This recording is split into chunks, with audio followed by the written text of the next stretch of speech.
they are in their own respective domains. And then of course, I'll have some questions and we'll throw open we'll try to give maximum time to the audience to ask questions and clarify their doubts. And as the organizers have stipulated, we plan to conclude our session in 45 minutes. So with that, I request Mr. Woli to have his opening remarks on this. So thank you very much, and opportunity to be back on stage again. So I think I covered a lot of points earlier on, but I think from the discussions today it helps sometimes crystallize some of the discussion points you have. And a particular point that were brought out this morning was this believability, and the point of actually having someone come to my office, set up a system in my office, and me be able to put a headset on, enter a virtual reality world, section an engine, walk around the engine, and have them lead, show things, circle things, take information off, place it into a library, and be able to work in real live terms right there in my office. And what really made me smile afterwards was I was walking around this engine, and the fact that I believed it was real, I was being so careful not to bump into it. So, you know, this thing, I could have walked through it, it would make no difference at all. Apart from the fact that it probably hit my desk because I wasn't sure where I was in the office, he kept having to pull me back.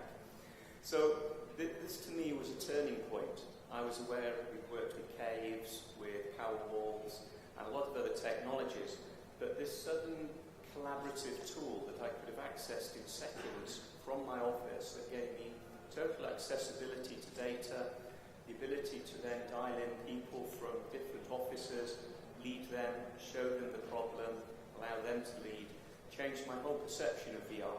I was, until then, probably a Luddite.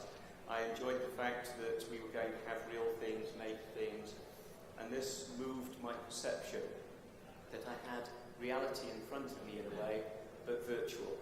So I think for me this changed, and it's certainly something I'm going to make sure through Mahindra Electric we're using as a clear tool and pushing into the main Mahindra group.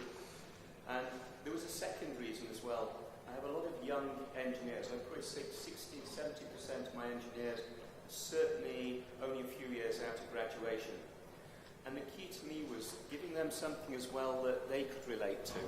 I came up with a drawing board where it was a skill and you had to draw dotted lines with a pencil of certain thicknesses. And it was an art. But that art's moved now. It's into coding, modelling, all these things in a virtual world. So giving them the right tools for them to be able to deliver that they're used to using in a day-to-day basis rather than using the tools I was brought up with. And becoming a technology company where they enjoy being there and they will continue to enjoy being there. So for me, this is something that we're building a technology business, and the VR can be part of that building brick.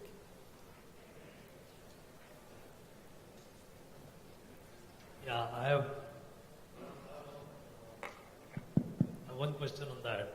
Is the virtual reality now is an integral part of your design and manufacturing process right now, widely used, or is still restricted to a certain number of people? Right. So within the Mahindra group, we use virtual reality, but more as a sort of, as I said, I'd call it a centralized solution, which is very static and requires me to travel 6 hours to go and use it. And just to digress a moment, coming from the engineering service background, 6 hours each way, coming back is a lot of money. So actually justification of this tool is very easy when I look at it that way. So in the use now, we actually are already using it in the retail side. So as you're probably aware, we're using it now to be able to show people what the experience of an electric vehicle is. But at the front end now, I'm in the foothills. I'm working with a young group from the US, and the point is to embed this tool and make it literally part of our whole design process. Okay, so it is started percolating now, yeah. Starting from you and from a small group, yeah. Percolating to retail and many other application areas. Yeah. Okay, so Mr. Arunachal, What about your experience? Yeah, thank you. I also gave some insight in the morning about aerospace. So in this audience, how many of you are from aerospace background?